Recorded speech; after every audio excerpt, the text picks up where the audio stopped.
Hey everybody, welcome. My name is Kurt, aka the Vitruvian Gamer, and I'm here with a new top 10 list.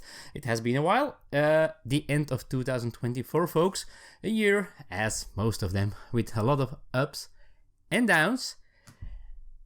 Also in gaming, there have been good games, there have been bad games, but this time, I want to keep everything positive. I'm going to talk about my favorite 10 new games to me of this year. So that means not all of these have to be released in 2024. They might be older. Now, I think if I'm looking at my list, there's only one on this list that's not new from this year. Maybe. At least, I don't know, maybe two. I'm not sure. Yeah, I think two. Three maybe if you are very... So... two, maybe three games that are not from this year originally that are on this list. So these are, for me, so far, my favorite games that I played this year. So date is not important. I will, of course, as any good top 10 list demands, we'll be talking about some honorable mentions.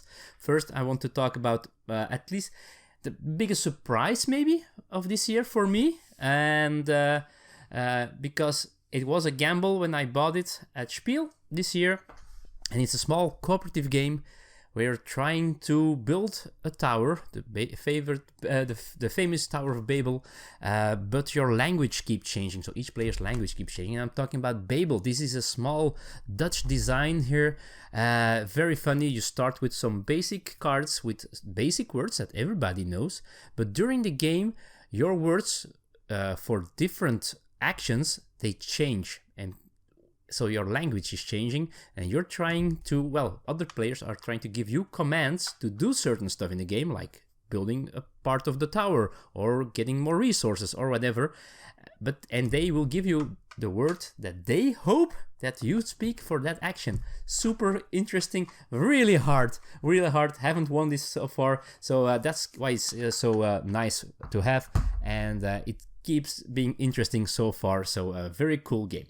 Second game on my honorable mention list is a game that I only played once this year, but I'm super sure that if I get a chance to play this more often, preferably with some people that also played for multiple times, so that we get to know the cards better and the icons better, then I'm sure that AI 100% human would be on this list. But sadly enough, I only got to play this once so far, but I'm 100% sure that this might kick out some games of this list should I have played it multiple times.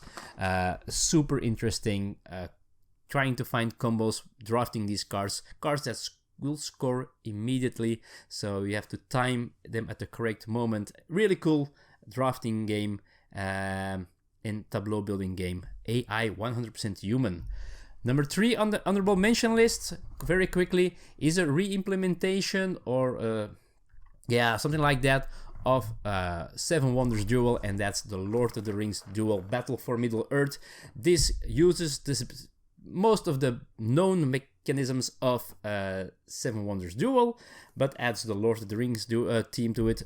Wonderful artwork by Vincent Trutre, but also different ways in winning. So the combat part, the military part has been changed. There is a map now where you're going to place units and move units around. There's this cool little track where if you're playing the Fellowship, you're trying to get the ring to Mount Doom, and if you're the bad player, you're trying to catch the ring bearers, and before that, there's also a way to win.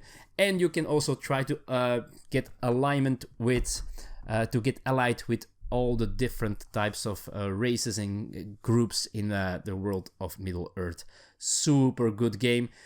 Seven Wonders Duel would make it to a top 10 list every year if it was a new release. This is at least as good as Seven Wonders Duel, maybe even better. So it is worthy of a top 10, but because it's not a 100% new game, it's on my honorable mentions list. And then last but not least, a game by Portal Games, and some people know that I have some connection to them, or had some connection to it. The connection is getting smaller and smaller, but also on this list, not on the top 10 because I only played it once, but I'm so looking forward to play it more, and that's Thorgal, the board game. It is an IP based on comics that are very good. They're really good. I read most of them now, and man, this is a really cool, interesting game, a cooperative game where we're doing these scenarios, and which makes for a very cool puzzle with the action selection, but also when fighting monsters or gaining wounds, you have to puzzle these polyomino tiles as well. So it makes for a very, especially the action selection in this game is super interesting and really, really neat puzzle. Cool artwork, cool team, cool game. I just kept it out of my top 10 because I need to see more of it first. And now, the real stuff, folks, the real things. My top 10, and these can change so quickly. I might play one of these games this evening and be absolutely changing this list completely, but I'm quite happy with this list. So first, let's go to number 10. Number 10 on my list of my most favorite games that were new to me this year is a small game. It comes in this waterproof bag and it's called Seaside. Seaside is this cool game by, I have to see, I think Randolph Games. Let me take the box here. I should have checked that. Yeah, Randolph Games. This was the original box, but it comes in this cool little bag, and it has a bunch of these cool wooden tokens here with different things showing on them. You have these birds, you have beach crabs, these little centipedes that the birds like to eat. And so what you're doing is you're drawing a tile in your turn, and you can choose either side of this tile. There are always two sides, always two different things on it. And if you have one of these with a round arrow on it, it means it's food, and you place it in the middle of the table if you choose that side. And the arrow means you get to draw another tile. So you keep doing this until you place something without one of those arrows. And it might be one of these birds here. And if you play this bird, as you can see, this eats the centipedes. Then you can take as many as you want from the center. And this is a special rule that you only keep your largest stack of the bird with the centipedes. You can have multiple of the same height, but if you have a bigger stack, then the smaller ones will be removed. You have rocks, where if you have two rocks, then you can take all crabs and steal one from another player. You have a beach, well, you can keep the beach there, but depending on how many beaches you have, you can take, I think the beaches were for the, I'm forgetting about, for the shells. So if you can get some shells, it depends on how many beaches you have. There are flood cards or wave tiles that at the end of the game, if you have the most of these, then you get everything that's still left in the middle and all that stuff. Really cool game. You can place this literally anywhere. We played it on the floor while waiting for the doors of Spiel to open, for example. That's my number 10. Really quick, simple, fun, engaging game. Seaside. Alright, number 9 is a drafting game. I really like drafting games. I'm getting more and more into drafting games. I really love the mechanism of getting some cards, choosing cards, and giving the other to the next player while receiving from the previous player. And this one is not different. This one is called Stonespine Architects by Thunderworks Games. This is designed by Jordi Aiden. And this is, this is cool. This is a 1 to 5 player game. I prefer it with maximum of 4 players, to be honest, because then you still have one card that's not being used in a draft with 5 cards. Otherwise, you always get that last card you get is always a little rough. But anyway, in this game, you're trying to make a cool looking dungeon. With all kind of stuff in the rooms. You have so each time you are going to draft a room card and place it in the top row that is well, depending on which round it is. So first you do the first row, then the next one, and you play 4 rows of cards. And these rooms have traps, monsters in them, treasure, bonus points or minus points, and they also give money. So, and you're trying to draft these tiles. You have your own personal blueprint that you want to follow for bonus points. You have every round you're going to choose one of the bonus cards that give you points at the end of the game, for depending on some stuff, maybe of the layout of your dungeon, maybe on if you have in a certain column you have any traps, or any all these different types of ways to score these cards. And it has this cool way, so after each round you're going to have some coins visible on your cards on the bottom row, and you add up those coins and your treasures in all your dungeon, and that's the money you have to buy some features, because you can add monsters and traps to your dungeon rooms as well. But if you stop buying as a first player, you get first dibs on those scoring cards. Really cool, really fun, quick, as drafting mostly is very quick because you do everything together almost, so that's pretty neat. That's my number 9, Stonespine Architects. Number 8. Number 8 is again a Portal game. This is officially, I don't think, a release of this year. It's a Portal Games release of this year, but it was a game that they already been selling of the previous publisher, but they bought the rights to publish it in English. And this is a cool co-op game. It's called AI Space Puzzle, another AI game. But in this game, you're doing this cooperative thing where one player is the AI of a ship that has been damaged. The systems are not working correctly, and the AI player is trying to give clues to the other player or players on where astronauts have to be, which tools have to be in which room.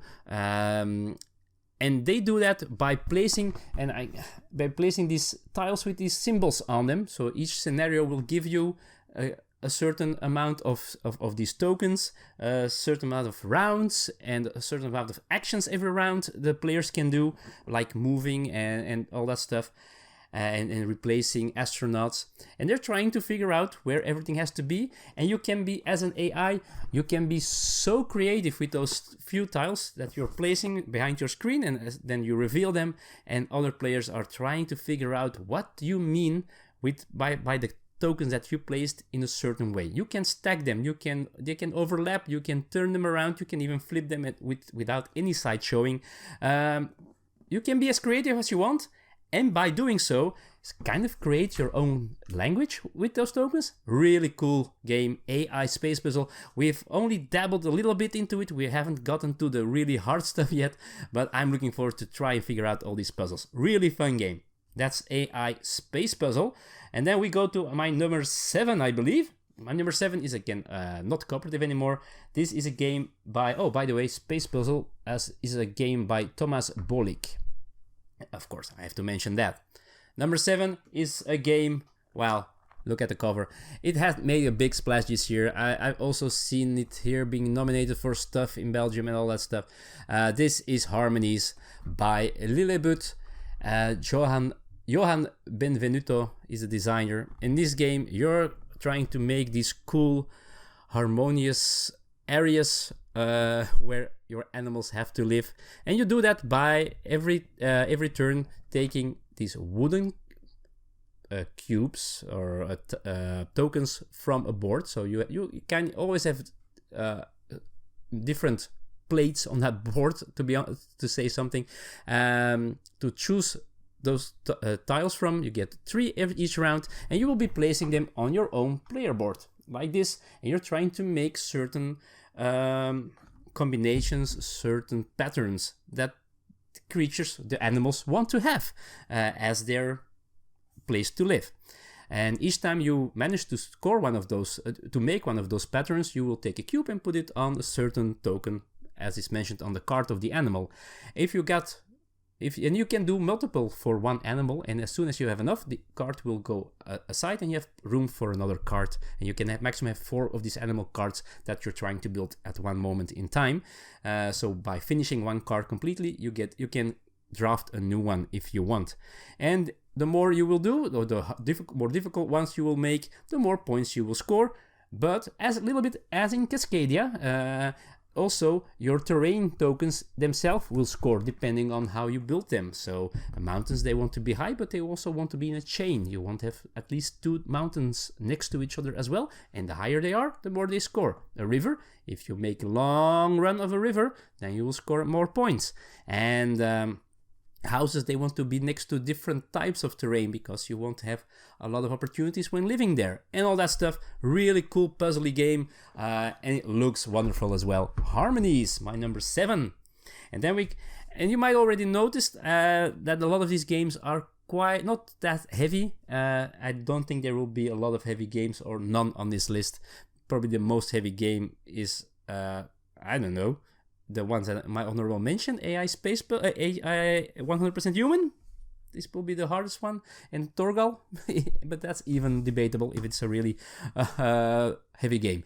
Anyway, my number 6 is absolutely number 6 is absolutely also not a heavy game. It has some DNA of AI 100% Human, to be honest. In this time, because you're also building a 3x3 grid. In AI 100% Human, you're making a 4x5 or 4x3 grid, I think, or 5x3 grid, I don't remember. But here you're making a 3x3 grid, making your own castle with characters in a 3x3 grid. Castle Combo, oh man, by Gregory Grar and Mathieu Roussel, and this is by Catch Up Games. Wow, this is a really fun, quick game. Only played 2 players so far, and I assume this will also be the best way to play it, 2 players. But at every turn you have 2 rows of cards. You have the castle cards and the villagers cards, I believe.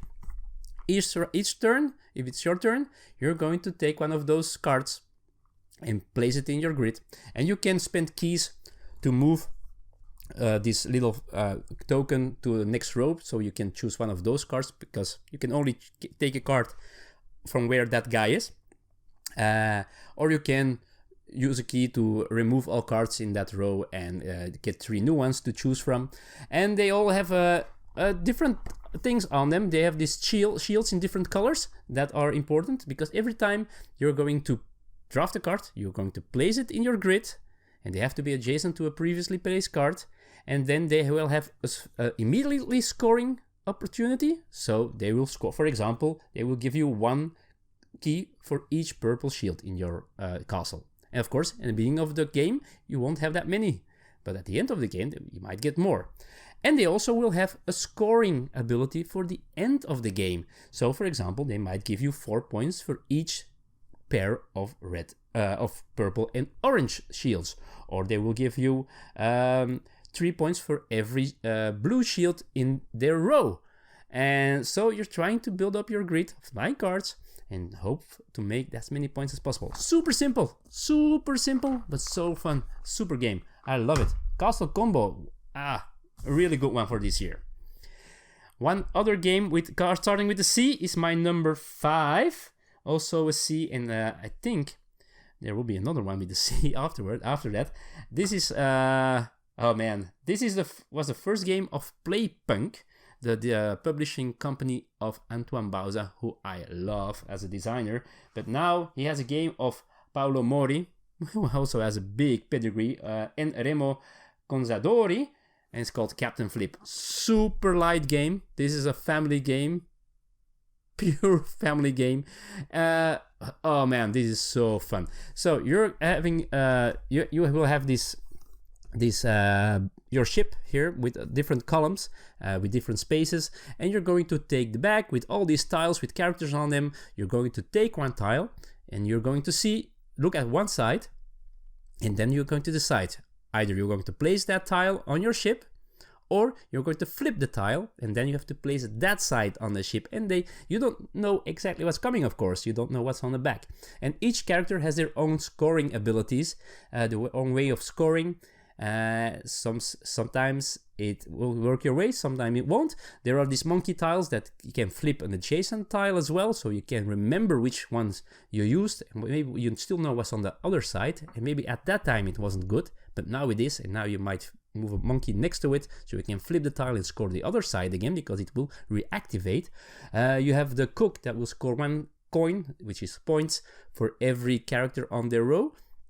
You have the cannoneer, worth 5 points immediately, 5 coins in the pocket. But you have, at the end of the game, if you have 3 or more of those, you lose the game. You don't score any points. So you have a little bit of push your luck, which might be good, it might be bad.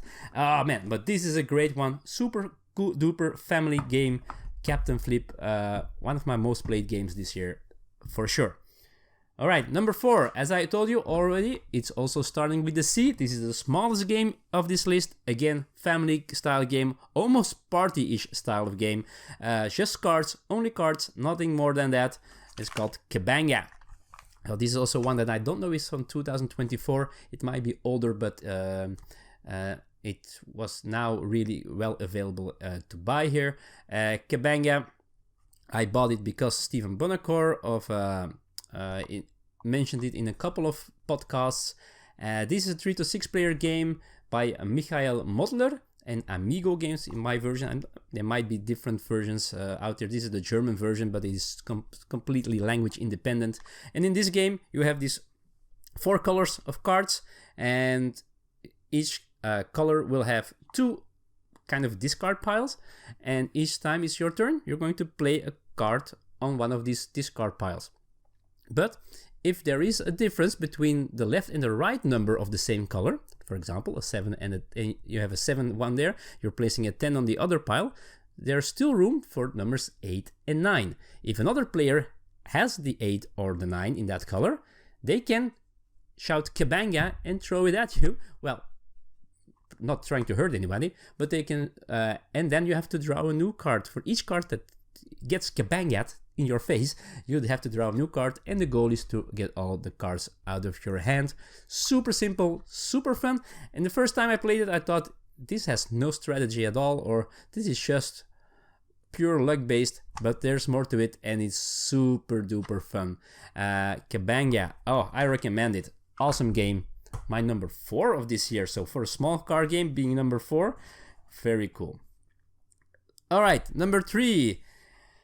This was my most anticipated game for Spiel. I bought it, I played it a couple of times, also solo, and I'm really enjoying this game. This is my number 3 new to me game of this year by family of each other. Eilif and Svensson and Asmund Svensson by Chili Fox Games. Spectacular. This game is quite spectacular. This is also a game that's been growing on me as well. The first time I really liked it, and each consecutive play I like it more so far. In this game you're trying to build habitats again for animals, so again an animal game, but in this game you have your own supply of dice and tiles of animals, and then you have this separate board where there will be a number of tiles and a number of dice on them, and each row, each turn, you get to draw. You take one of your own supply, a tile or a die, and one of the small board, and then you will move the board to the next player. So it's kind of a drafting game as well, and it is kind of an open drafting because you can see what might still be coming your way, and this way you're trying to get everything you need. Has some very cool puzzly elements of where you can place dice, how you want to place those dice. Also, some tiles have this part of a tower on them, and if you complete the tower in one color, you get to place a tower, and that's the only place around the tower where you can place 6s, and 6s will score you the most points. Also, those towers will score, those dice next to the tower will score once more during the end game scoring, so they can be worth a lot of points. So a very cool, interesting puzzle. Also, each habitat will score the number of you add up the dice in that habitat of the same color, and you multiply it by the number of breeding animals that you have. They have a little heart on them, but they can only have a die of 1 or 2 on them. So if you don't have them in that habitat, you score 0 points, even if it's a big habitat. So super cool puzzle. Then you can still play with the mission tiles that will score you points if you manage to complete certain missions by placing certain things. cool game. Spectacular is quite spectacular. My number 2, I think I played it at the very early this year, and I was so jealous that that I didn't back it on Kickstarter, the big version, which has cool playmats and even had ceramic bowls with it. But as soon as I played it, I knew I had to get a copy. That's one thing, and I knew this would be my number 1 or 2 game of this year.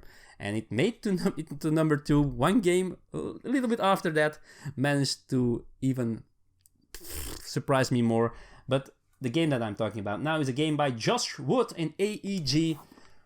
Let's go to Japan. Again, family style game in which you are kind of drafting cards as well. So each turn you will get choice between 2 or 4 cards, and you take 1 or 2 cards from them. And you're just making, I'm going to put this in the picture here, you're trying to make, well, your itinerary of your trip to Japan. So each day you will have 3 and sometimes 4 things that you will be doing each day. So as soon as every day has been filled, the game will end and you will score every card. So you're going to go from Monday till Saturday, I believe. I think you end on Saturday. And you will score every card. So every card has its own basic points, but each day will have this bottom card, which will also show you some prerequisite to score more points.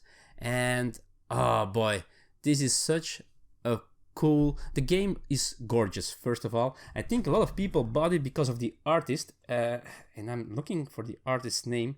There are multiple artists here. Toshiyuki Hara, Erika Ward, Kayleen Falls, Magdalena Bruckner, Shaikov, and On Yamamoto. I'm not sure who of these artists was so popular, but I know a friend of mine who bought this game because she went to Japan and because she knew the artist, this style here. Oh man, I really love this game. It's so... The story that it tells you of which trip you did. You have 2 colors. You have Tokyo and Kyoto. If you have a Kyoto card and a Tokyo card next to each other, following up each other, you have to put a train token there, and depending on which train token you place, because you have normal trains, you have bullet trains, but you also have these slow trains, you will get some more energy, or you will lose energy. Some things on your schedule might make you a little bit tired, or might cost a lot of money. You have these tracks of happiness, and it depends on money and how fun things are, and that will score you bonus points, or maybe makes you lose some points. Oh boy, this is so good. I love it. I only have the normal version. It's perfectly fine. You don't need the playmats, you don't need the ceramic bowls. If you buy the retail version, you're good to go. Awesome game.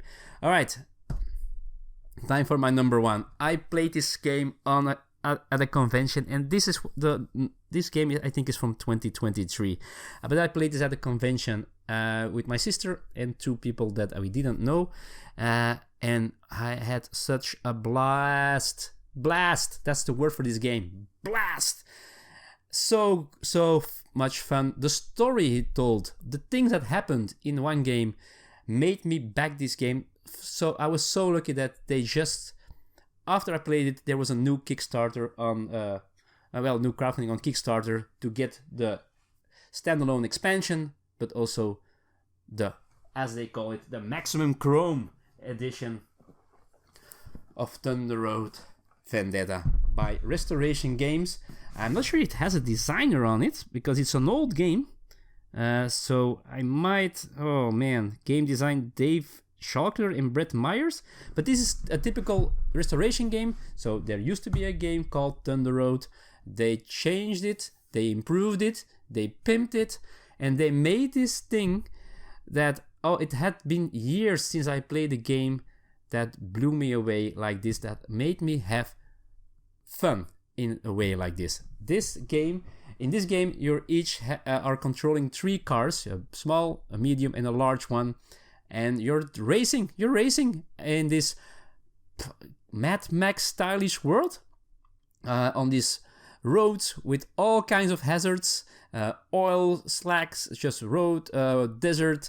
If you use the extra tiles you get in this version, you have ramps, you have this kind of goo where you can land in. You have this desert glass that makes you slide further, and you're just rolling dice, and each time it's your turn, you're assigning one die to one of your cars, and that's how fast it will go. And after each movement, you get to shoot. If one of the other cars is in your vicinity, you can ram cars into walls, but you can be absolute failure and you can crash yourself. You have a helicopter that you can use, and you can chase other cars with your helicopter, trying to shoot them off the road and destroy them. Each time you get damage, you get this damage token that alters the way your car is driving. It can be, it adds a little bit of a puzzly element that way, and you're just trying to be either the first one to move over the finish, and the finish will appear as soon as one of the players gets completely destroyed, lose all their cars, or if you're the last man standing. If you are the last player with at least one car left, then you also win this game. And oh man, the first time the helicopter thing was super fun. One player was driving away super fast with their small car, and we were chasing him with 3 helicopters, and we couldn't hit them if it would save our lives. Except for just at the end, before he reached the finish, I managed to shoot him and win the game. Man, and the other time that we played, I was very important also to know is that when a car leaves the track, the first track part gets removed, and each car on the track gets destroyed. So you have that thing. So he was driving super fast, and we were losing cars because he was going way too fast, and we couldn't follow. And then the second time I played it, my sister was almost at the finish line, and I had one more turn, but I was super far. But I had all these ramps, and if you enter a ramp, you roll a die, and you go 1 to 4 spaces further, and you will see where you end. You might crash into a rock, you might crash into a car, you can do, there's so many things that might happen. So I had 2 ramps to go. On the first ramp, I rolled a die, landed on another ramp, rolled again. I landed just a square before the finish line, and it was still a hazard tile that you only flip when you enter the square. So we had to flip it, and there are things that make you move forward, so I could win, but it was one that, it was a thing that put me back 1 space, but it might have put me back a space before that. So it was super close, and every time we play it, it has such of these stories, cars flying, getting rammed and flying, flipping over other cars into a wall and all that stuff. Man, this game, wow, yeah. This game plays the way it looks. This game is awesome. I'm so happy I got this copy, to be honest. It was not cheap, but oh man, I don't regret this at all. This is my number 1 new game to me of 2024. Wow, and that's it, folks. This wraps up this top 10. Please let me know in the comments below, what are your most favorite new games to you of this year? Well, did you play this year? It doesn't have to be a game for 2024, as was not this. I think this was older, so there you go. Let me know in the comments below. I'm very curious. Maybe it's games that they haven't seen yet, or that I don't even know about, so I can also maybe discover them. So, and maybe, what do you think of this list?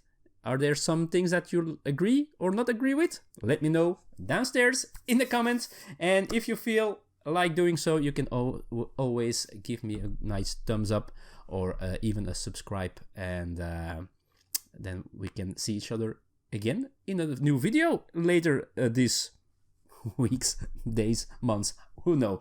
Anyway, thank you for watching, folks. I hope you enjoyed this video. I know I did. Oh man, reminiscing about these games. These are such wonderful games, for me at least, and I really like them. So until next time, folks, thanks for watching, and see you all in the future. Bye bye.